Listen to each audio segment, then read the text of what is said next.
I'm sure you've heard more and more about AI or artificial intelligence in the news and how it's going to take your jobs, but I'm here to tell you that just like any other tool or any other tool that's come before it, it's not going to take your jobs. It's more how can you use it to make you do your job better. When people talk about AI, most of you are thinking those little chat bots. The one that's the most popular is ChatGPT, which is the one I'm going to focus on today. It's by a company called OpenAI.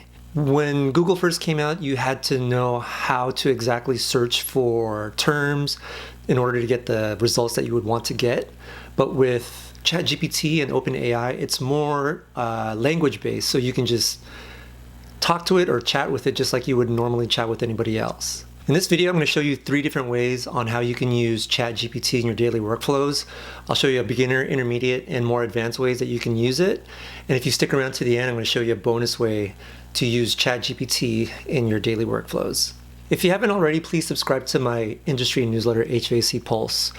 In it, I link to different interesting articles concerning the HVAC industry and electrification. I'll leave a link in the description down below. Please subscribe if you can. Thanks. All right, let's get into it. So this is the webpage for ChatGPT on OpenAI. You'll notice that I am using ChatGPT 4, which is their upgraded paid version. If you don't have a paid account, you can use their free version, which is just ChatGPT 3.5. So for the first 2 tasks, I will use this since this is free and accessible to anybody. So let's talk about beginner use cases for ChatGPT in a workplace setting. One of the things that for people just starting in the industry is to convert BTUs into tons and vice versa, back and forth. So you can just ask how many BTUs in, say, 12 tons. Hit enter, and ChatGPT will tell you how to convert it. So 12 tons times 12,000 BTU per ton is 144,000 BTU, which is correct. Just to show you how quick it is and how kind of thorough it is and straight to the point.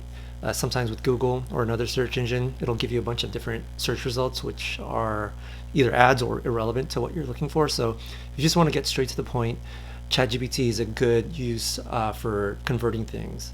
Another good use case for ChatGPT is to generate emails. There are times when you need to sit down and write an email. Maybe it's an important email to a new client or to the president of a company. For those types of emails, I think ChatGPT could be a good use of AI. So I'm going to show you how to generate email templates using ChatGPT. So I work for a manufacturer's rep here on the West Coast, and one thing that we're always doing is looking for other manufacturers that need representation out on the West Coast. So I work for a manufacturer's rep company, so we provide representation for different HVAC manufacturers out here on the West Coast. So one of the things that we are always on the lookout for are new lines to represent. And I was thinking of a use case where you could tell ChatGPT to draft you an email like you are reaching out to the president of a manufacturer and asking to see if they have representation or are looking to make a switch in representation here on the West Coast. So I can just ask ChatGPT, write a cold email to a manufacturer asking if they already have representation on the West Coast. Let's see what it'll generate for us. You can see it's pretty fast. I've noticed with the free version it's faster than the paid version. So let's take a look at the template that it came up with, and it's pretty wordy. And this is what ChatGPT is good for. It's good for getting you started on something. Don't rely on it to, I would never, ever just cut and paste this and then send it off to whoever. Read it, take a look, and edit it as you see fit.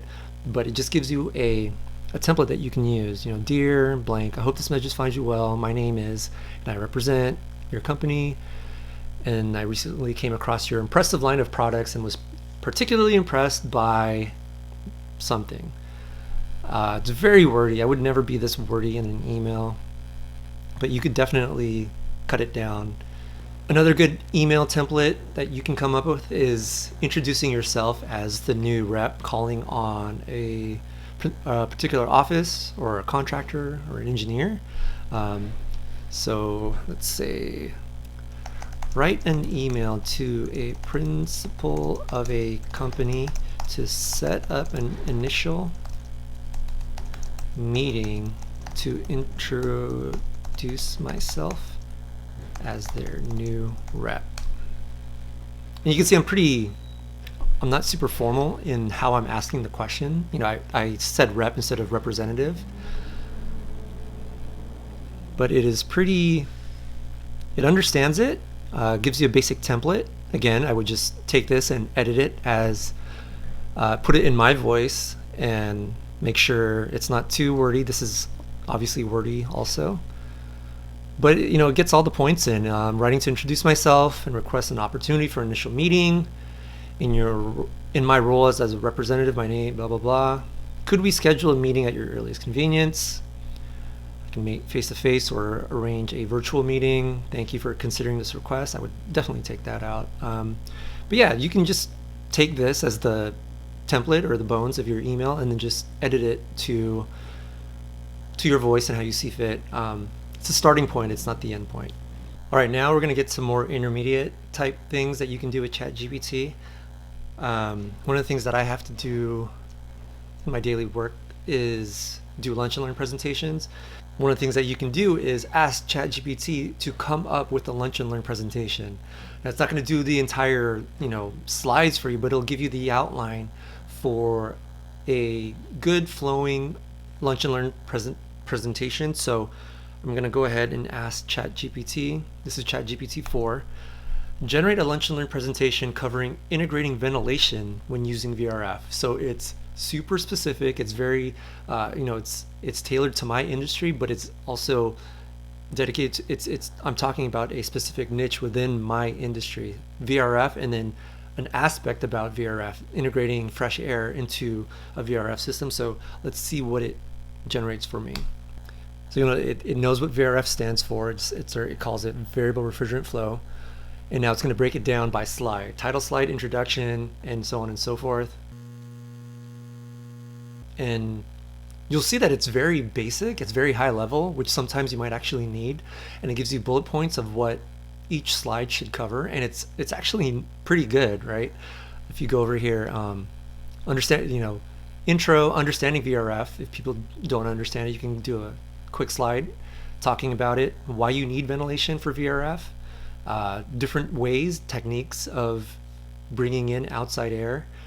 It even lists natural ventilation, mechanical ventilation, comparing the two, integrating it with VRF, because everybody knows when you have a VRF system, it's not the easiest way to integrate outside air, because you can do it different ways. You can have a DOAS, or you can integrate outside air at the fan coil.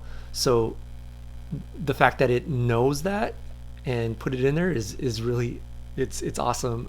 Design considerations, controls, how you want to control how the outside air comes in, maintenance, of course, and then a conclusion, and then the Q&A, which, I don't know, when I first saw this, when I first tried this, my mind was blown. This is when I was like, okay, I need to find a way to use this in my daily workflow. So, all right, now we're going to talk about the fun stuff. This is the part that really, really opened my eyes to the possibilities of ChatGPT, and it's called GPTs. So basically a GPT is your own chatbot that you can create, and you can tailor it to whatever you want. So in my case, I wanted to make, and for this example, I wanted to make a GPT for Title 24. Title 24 is California's mechanical code, and it's hundreds of pages of documents basically saying what you can and can't do when you design a mechanical system. And I'm not even gonna lie, even to this day, I don't have Title 24 and some of the things that it requires memorized. I don't think anybody does, but I find myself referencing the document a lot in Command F, searching for specific terms. And I thought, what if I could create a GPT that all its sole purpose is to tell me things that are in the Title 24 document. So I'm going to show you how to do that. All right, to create your own GPTs, you'll go down here on your account, click on My GPTs, and then create a GPT, a customized version of a GPT for yourself. So let's name our GPT, let's just call it T24 bot. Short description of what this GPT does. This bot will answer questions about Title 24. Simple as that. What does this GPT do? How does it behave?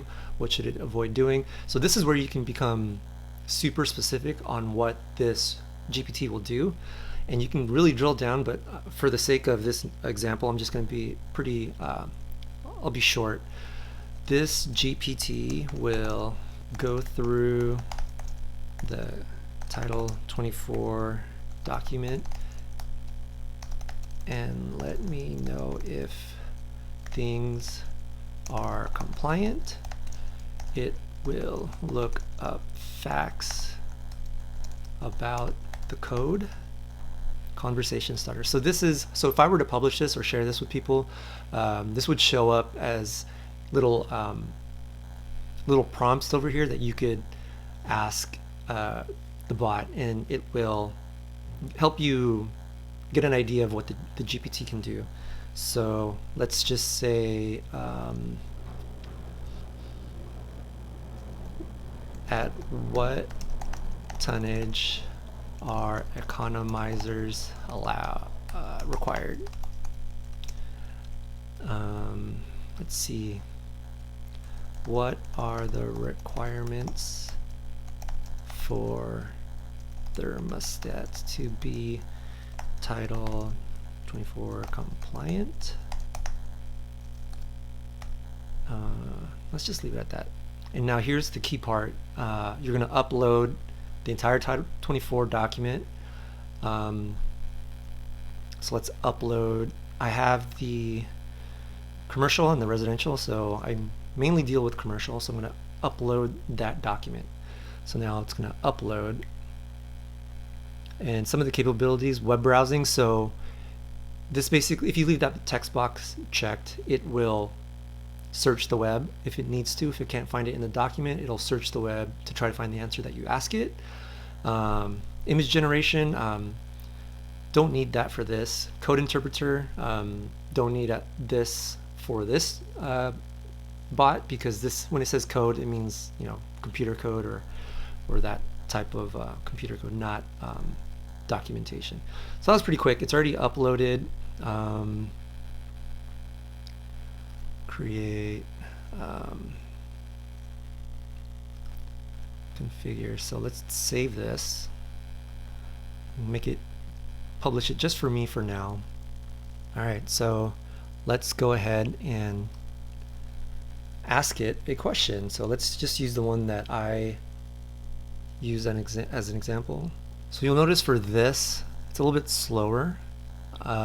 It's literally searching the PDF document for the answer, or what it could parse from the document to try to get me an answer.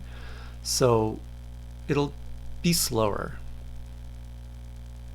And you'll see here that it found the answer. Economizers are required for air handlers with a cooling capacity of over 33,000 BTU, which is correct. It's been updated. It used to be 5 tons, but now it's just under 3 tons.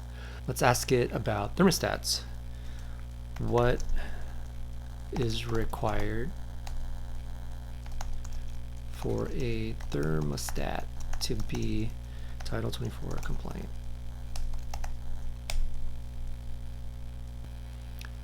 So it went ahead and found that section 110.12 of Title 24.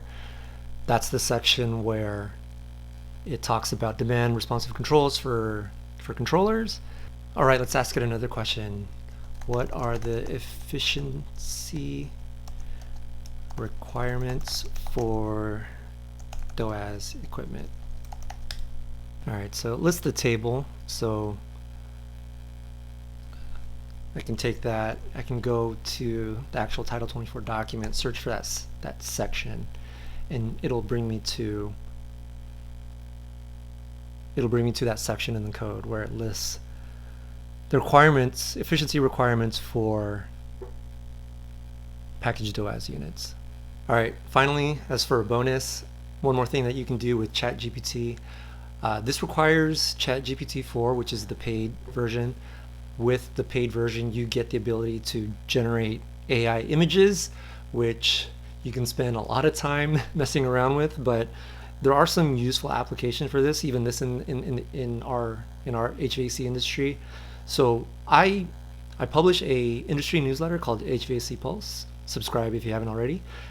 And I post links, I write articles relevant to our industry, but with a bunch of text, it gets kind of boring. So I thought, why don't I just generate images of anything and stick them into my newsletter? Let's go ahead. I'm going to show you how you can do that. So one of the things that I think a lot of people love are job site photos, pictures of equipment on a roof. So I'm going to ask it to generate an image of a rooftop. So let's see how good this is. I haven't done this before. So let's see, generate an image of a VRF condenser on a rooftop with snow-capped mountains in the background.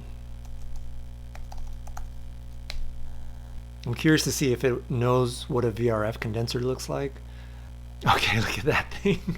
Obviously, it does not know what a VRF condenser looks like. But that is pretty crazy. I mean, look at all that. Look at all those fans. Oh man, that is hilarious. It looks like a rooftop and a chiller and some chilled water piping had a baby. All right. Let's see if we can do generate an image of a residential AC unit in the backyard with the house in the background. Let's say from the backyard. Okay, there you go. That one's pretty good. It's what I pictured in my head. You know, just a standard cube style condenser in the backyard of a house. So I could take that. If my newsletter happened to cover, you know, residential heat pumps or something like that, I would definitely use something like this in the newsletter. Let's do one more example. AHR was last week or this week, and in my newsletter I asked it to generate an image of someone at a trade show. So let's see. It's funny, every time it gives me something different, and you can tweak it to however you like. So let's ask it to generate an image of a business person at a industry trade show. All right, so that's what it generated for me. Now you could say you don't like that photo. You could just ask it to modify it in the way that you want to see it. So you can just simply type make the person Filipino. And I love that it's a generic image of a trade show. You know, you could easily picture yourself at a trade show just like this. You know, there's booths and people shaking hands. All right. Okay, that's pretty good. I mean, he's Asian looking. You could say you could pass for Filipino. I like that. So now for one last example, make the person female. So basically took that same image and almost just replaced it for a female. It looks very similar. It's got the same stools, different style though. But the person is in the foreground, arms crossed. It's pretty funny. So I hope you have a better understanding of AI and how you can use it in your daily workflows. If you like more videos like this, please let me know in the comment section down below. If you haven't already, please subscribe to my channel. I hope to produce more of these videos, software tutorials, things that are happening in the industry, and basically things that make you more productive. Thanks for watching, and I'll see you all in the next one.